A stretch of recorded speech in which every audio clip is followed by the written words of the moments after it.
And then, as always, we'll take questions and have you raise your hands, please. Coach. First, just thanks to our staff and so many that contribute to the recruiting process. And it's not just the people in this building, it's the academic support staff, our administration, the student body when we're on campus and have activities. So many people pitch in, the pilots, just so many people pitch in to contribute to the efforts that go into recruiting. And it's a large task, and it takes everybody from personnel to the recruiting staff and obviously the coaches that are involved in the actual on-the-ground recruiting. So I thought the effort that was put into trying to make our first class here a top 10 class, which was our goal. I don't know where we stand with that. I can't keep up with all of that, but that was our goal, is in year one to have a top 10 class, and then in year two to have a top 5 class. And that is the way I think you start building a program that is able to stack itself upon each other and create a competitiveness among the roster that drives you to chase a standard every day that's needed to win in this conference. And so just thanks to all the people that pitched into that. And it takes obviously the people that have helped fund this building and the facilities and the resources we have. It's all a part of the journey. So thankful for the effort. I think I couldn't have asked any more out of the effort that it took to try in a short amount of time to get into the battles for the top guys, because truthfully the elite schools are always a couple years ahead, and we had to close the gap on a lot to get in those battles. We didn't win all of them, but we sure were in them, and I think that speaks to the effort we put into building relationships with so many. So excited about this class. We focused on the high school class. I said that in our press conference the other day. I don't know that that's the right approach, but it's certainly I did not want to. I wanted them to feel like they're the priority, and so we did not chase hard in portal on everyone that could play, and there was a lot that could, because we were just committed to making sure that our high school class felt like they were the priority of us establishing the true rebuild here at Auburn. And now we'll go from here, and hopefully there'll be the missing pieces that we did not land. We will hope that we can find them either between now and the spring term, or after the spring practice and that portal opens again. We'll see what happens then, with what our needs will be at that time. So excited about the class, obviously just thrilled with the effort, and I really believe that the young men that we've signed and the families they come from, I love these kids. I love them as individuals. I think they're genuine. I think they want to help a program reestablish itself as one of the elite programs in the country, and I think they love to work at it, and excited to get a lot of them here soon and go to work. Questions? Second row.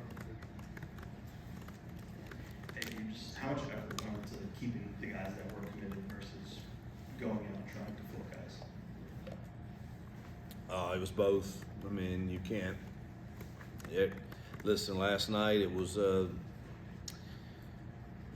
There's some schools in this conference that they believe in last night efforts, and what you gotta fight, and you gotta hold on, and you gotta stay up all night and play video games and do stuff that's out of my comfort zone, and but you just. There was some late night pushes, and we held on some, and won, and lost one, and people in this conference are good at what they do, and I don't always like what is done, but it's you gotta have plans, and you gotta fight for it, But it was both. I mean, you got to try to hold on to your good ones and all of yours, and then trying to win a few battles at the end on some kids that are undecided. Mike, Carla? Coach, you guys attacked the skill positions really hard in this class. You had a lot of good successes, but so many games are won and lost in the trenches. Can you talk about offensive line recruiting in this class and how you guys plan to fill some holes you may have coming up there? Yeah, we're that was one position in the portal that we knew we probably needed a few, and we didn't get the two guys that we kind of focused on in the portal. And you know, I love the two that we have, DeAndre and Seth. I think Seth was named yesterday first team All-American, something that we saw in him, and obviously DeAndre we think is just I think he's going to be an NFL inside guard, center, and love him as a kid. So I think we got two really good ones there committed, and there's still one out there we're battling for, or two that we're battling for, truthfully, and then we'll go from there, and hopefully they'll be the ones we. If we need more, we'll certainly. Hopefully there'll be a few that go in the portal that we can try to get in on, but. There's no question that that one position's been the biggest challenge for me to try to figure out, and for Jake to try to figure out. So we're still trying to figure that one out, truthfully. Brian, Mike's on. Okay, yeah, thanks. Hugh, you took time off from working on the offense or in offensive game planning to focus on recruiting. How does it feel now that this class is kind of fruition? I think that to start, so Walker White I think is going to be a star. I think he's got all the attributes of what a quarterback should look like. I think he's a true Auburn man. Obviously you don't know how quick he will adjust to this game, but I think he's got all the skill sets to do that. And then you move to where it's no secret we needed to get some difference makers at the receiver position, and to land two of the top 10 in the nation in Perry and Cam, and then two others that I think are sleepers. I mean, but they both are ranked in the top 150 in the country, in Bryce and Malcolm. I think we've gone now they're going to have to get thrown in the deep end of the pool and swim pretty fast, but I think they have that ability, and it changes our offense if we have guys like that on the outside and in the slot that can make plays, and I've seen them do it. I'm reminded when we started rebuilding Ole Miss, that first full class, just like this first full class, we talked a guy by the name of Laquan Treadwell in coming with us, and it changed the way we called games. And I feel the same about getting the Cam and Perrys and Malcolms and Bryces. So, you combine Walker with those. I think we did pretty good at the skill positions. So I think the time I chose to maybe spend away from the offensive side of the ball, it paid some dividends there. And for sure, I would argue that we have. I can't keep up with all the rankings and polls and stuff, but I would argue that our receiver class and our linebacker class has to be two of the top in the country. I don't know how they rank that or anything, but if you take Waller and Phillips and Riddick and Barber, I would venture to guess that we rival most any linebacker class that was signed from the high school ranks, along with the receiver rankings. So also excited about our DBs with Falston and Lamont Lane and Jalen Crawford and Laquan Robinson. Am I forgetting somebody there? Caleb Harris. And Caleb Harris, who's really physical, and we need that. So, and then D-line, I think, between TJ Lindsey and Malik Blockton and Jamonte Waller and Gauge Keys, and I think we're improving ourselves there. We're still looking for a little more help there also, but really pleased with the linebackers. And then we have Darren Mossy also from Duke at linebacker. That's a very experienced guy, and that is signed with us also. So we're steadily building, and so I'm pleased for the time that I took away. I think it did pay dividends. Second row, Bill. You mentioned a few spots where you're still battling for. You have any idea, just round number as to what you expect total number when the dust settles by Friday, and then how many you have available in the spring? Well, availability today is that number moves constantly because of the freedom that players have today, and so it's hard for me to say what's available and what's not. But as far as the number for Friday, I don't even know what number we're at right now. But Ethan, we're at 24 right now. But I mean, we're in some battles for 3 kids left that I know of, and I don't know that all of them will sign today or not. But we're in some battles there, and then there's a few portal guys that we have an interest in. So I really don't know what the number would be at the end of Friday. Front row, Jason. You talked about the wide receiver group, obviously added the transfer in there as well, but. Yeah, I forgot about Robert Lewis, who I think is a really, really solid player that gives us some experience, and good that he'll be here in the spring. How valuable is it to have, I mean, you got lots of different types of guys. You got big, physical, small, fast. I mean, how valuable is that to have different players that can fit in different spots? Well, I like length and catch radius, so I'm glad that we've added some of that. I don't mind small kids, but I just don't think you can have too many of them in this league. And you know, I think now we got Jay Faird and we got Bryce Kane, and I think those are 2 guys that can play in this league. And then the others all have some length to them. Stand in front, Christian. How important was Joe Phillips kind of being a spark for those summer months, going into Big Cat and getting a big win to kind of get y'all going there? Yeah, I thought I can't remember the exact time frame, but I thought he and Riddick jumping in there when they had to battle people like Georgia and Alabama for those guys, and for us to hold on to them. I think we signed 12 guys from the state of Alabama, which is big because we want to win this state. And I don't know if we won the state this year or not. I don't know how that's determined, but we certainly would like to in the future of winning our share, if not more than our share in this state. And I thought Joseph and Riddick really helped kind of kickstart that. Stand in front, before we go. A lot of your guys are a lot of the big prospects were guys that have committed elsewhere in the SEC, some big name programs. So as a staff, just what did it take for y'all to, overcome some of that against these schools? So like you said earlier, have a couple years head start recruiting some of these guys.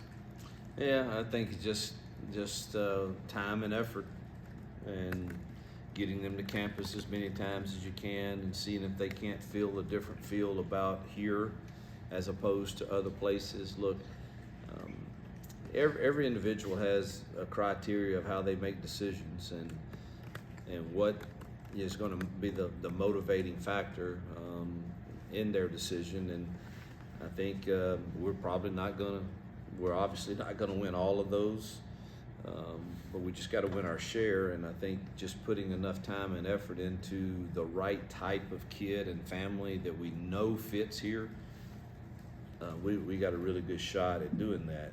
The ones that may not really fit here, we're probably not going to be as successful with in turning their head toward here in that short amount of time. So I thought we were pretty wise about the targets that we felt like, man, this kid and family will resonate with the Auburn culture, the Auburn family, the Auburn feel. Let's invest our time in those. Far right, One of those SEC flip guys was a Cam Coleman. That was obviously a really wild recruiting process. What kind of effort did that take from you guys from Marcus to pull that one off. Yeah, I don't know if all of our staff put in great effort, but Marcus Davis, he had to spend extra time because of the number of kids we were trying to sign there too, and the ranking of them. But when Cam made his commitment to another school, we just immediately said, look, that's fine, but we're not going to waver. And we are not going away, and we are going to fight to the end, and we'll prove to you that that we want you more, that we obviously feel like you're a difference maker here, and we just were relentless of making sure he understood that. And obviously it helped that the other school had a coaching change, but I'd like to think we were going to win it anyway, but I don't know if that's the case or not, but I'm glad it worked out the way it did. Back to that. Dude, there are different types of high school recruits. You've got guys that have been committed since day one, like Walker White. You have guys that you pick up along the way. Then you have flips on National Signing Day. How exciting is it to have? How exciting is it to have some of those guys that you flip from big name programs on a day like today? How exciting is that for you and your staff? Well, that's more of a relief. I mean, you'll be excited. I mean, you're excited when you watch it, and then you're like, thank you, Lord, because some of them, they go quiet on you sometimes, and you wonder, and are the papers in on the last one? Twitter announced it. Awesome. The one that just announced it? Yes. The one before he came down? Yes, sir. To get Amaris, what is he, the number 37th player in the country? 34th player in the country. That's pretty big. I think he's one heck of an athlete, and loved getting to know him, and my home visit with him and his mom was incredible, and we were behind, obviously, but Coach Garrett did a great job just staying in it, and but that's a difference maker type of kid. You get the 34 ranked player in the country, and that should bump us up in rankings, I would think. But those are rewarding. At the same time, you think you've done all to flip another one, and then all of a sudden he goes another direction. Those you just take them in stride. Really, you gave your best, and 2 days ago was told that I'm coming, and then today it changes, and those are always disappointing because you put great effort in theirs, but we've done this long enough to where those are going to happen, and so you just keep fighting and keep battling, and hopefully you win more than your share to get us up there where we have some elite classes to start stacking on top of each other. Mike and Brian. Coach, just kind of circling back with more specificity on first question, what did you find was the most effective message in recruiting this cycle? Was it opportunity? Mm-hmm. NIL's become a part of the conversation. Yeah. You talked about kids having the resources to bless kids, but not wanting that to come with entitlement. No, I'm totally opposed to the entitlement syndrome. And I tell them that. I just say, look, truthfully, if I had my way, which I wouldn't, and I'm sure there's something, but I'd just soon everybody, whatever NIL agreement they have, it would be all be the same for your level of classification on the base, and then everything else is incentive. You play in 30 snaps, man, you get this. You win a game, you get this. Man, I would love to see people have to earn and strive to move themselves up and do that, but they don't ask me, and so it is what it is. So that's certainly part of the game, and we're only allowed to give them a range, but that we would see them valued at. But I really think that it's the selling pitch is, look, this place has played for 2 national championships. Yeah, it hadn't been as recent as some of the other elite, but there's only in 12 or 13 years, only 6 schools that can say that, and this is one of them. All right, so yes, you can go to the elite right now and you can help them sustain, and there's nothing wrong with that. You could also choose that you want to be a trailblazer and do something different and join together with a group of guys and return a program that's proven it can be there and return it back to that. And that is the message, along with the environment that we have. Does it fit you? And if the environment fits you to where you would want to show up every day here and work, because it is work, it's a full-time job, and you're motivated by the opportunity to do something early and help us restore something at a place that the passion of the fans and the support of our people is got to be as good as everywhere else, then this might be the place for you. And so that's the message. Brian Stoltz. Starting with his commitment, I think last December, Walker White has been huge in keeping people in touch, helping recruit, have that jacket on with the Freeze 5 or whatever it's called. How critical has his help been in this process? Well, it's he's just been so consistent in trying to continue to recruit his team, and that's what you need. You need a couple of those. Keontae Scott, Jalen Simpson, Austin Keys, Damari Alston. Those are, just to mention a few. Those are guys that are pitching in doing the same too. But for Walker he took kind of the ownership and leadership of, hey, let's put together a top 10 class. That's what we said we wanted, and he jumped in and certainly tried every way in the world to help us do that. Yes, Coach Freeze. Looks like about half this class will be enrolled by January. Just those guys, and really the whole class overall. A lot of these guys going to have an opportunity to play right away, you feel like? Well, coming here in January certainly increases the odds.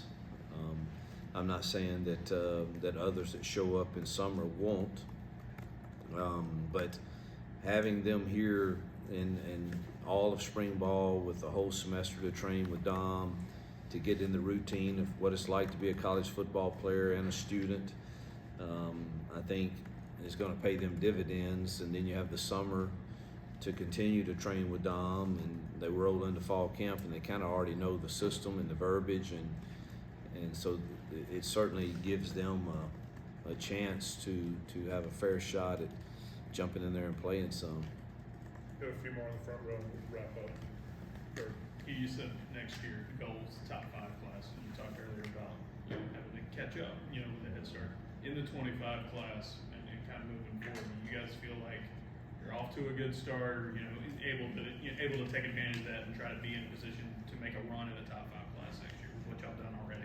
Well, I'm optimistic. I don't know. You guys probably would know better than I where we kind of currently stand in that, but he said we're already at 5, so we just got to hold on. We just got to keep holding on and add something to it. So yeah, I think with what we did this year in the short time we had, I think it's a reasonable expectation to think we should be around that top 5 range. If we're 6 and 7, I don't know that that's terrible either, but we need to stack some classes that are competitive with the ones that we're chasing to close the gap on, and I do think it's reasonable to expect that. You want to go into the transfers, Robert Lewis, Gage Keys, and Dorian from Duke. What did you see out of those guys that kind of fit in those spots you were looking for? Dorian, mature, played a lot of football, solid, smart, understands fits, put him on the board, talk about that. He understands it all. Played in a similar system. Gives you a heavier Mike backer, 240-ish, that we really don't have built quite like that. I'm so excited to get his maturity there. I think that gives us some flexibility, like with he and Austin at the mic, and now maybe Eugene and one of these others at the backup if it's not Cam, and then maybe move Cam to a Jack where we can rush the passer a little better. So it just gives us, Cam needs to be a part of it. I don't know if it's at Will or Jack, but it gives us some flexibility along with those young guys to bring along. Last last one, Christian. He asked about some others. Amen. Robert and Gage Robert's Keys. solid. Like I said earlier, I think he can play inside, outside, has some length to him, has done well against good competition. Gage, length on the inside, levers, needs to gain a little weight probably, but I thought we liked his activeness and would expect him to be in that rotation of inside guys. Christian, last one. Hugh, just talk about the loyalty of a guy that you inherited, Amon Lane Gaines, and really the class overall stuck together pretty tight the whole way. Yeah, I just, we had to work hard at it, but I do think guys like that just knew they felt it fit at Auburn and were loyal to us, and we just preached, man, let's stay together. And I know you're going to get people running at you, but just stay together, and we're fortunate that we had some loyalty in that group. All right, Coach. Thank you. Thank you. Appreciate it. Oh, sorry. You know if America's a January enrollee? He is. Yes. Okay, thank you.